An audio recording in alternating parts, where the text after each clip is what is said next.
What these medications do is instead of increasing the amount of serotonin or dopamine that you produce, say you, in an ideal world, will produce, 10 serotonins an hour. But if your body breaks down 10 serotonins an hour, it's kind of a net neutral.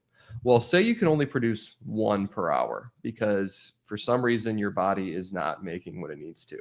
If you are used to having 10 per hour, you're going to feel upset. You're going to be anxious. You're going to be depressed. And so say the breakdown rate is 10 per hour. Just like I said, you produce 10 per hour, you break down 10 per hour. If you're producing 1 per hour and you're breaking down 10 per hour, then you're basically not going to have much of a reaction with that 1 because it'll only take a couple minutes for it to go away.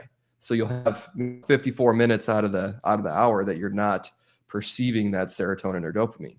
Well, say you allow that 1 serotonin or dopamine to then be perceived for that full hour.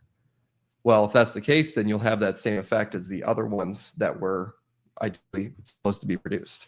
And so what these medications do is they keep that amount of serotonin or dopamine that you are producing around for a longer time. So then therefore it can interact with neurons and have the same perpetuation of its signal with having less production of it in the first place.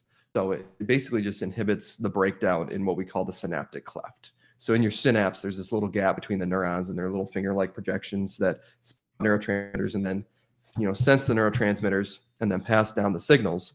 In that gap, you have enzymes that break these things down. Well, these medications will inhibit that reuptake or that breakdown of these neurotransmitters. And so you'll just perpetuate that signal longer. So they can make people, feel better as far as their main symptom goes, but there are other side effects. And so our goal today is to talk about, well, why is it that you're not producing enough of this in the first place?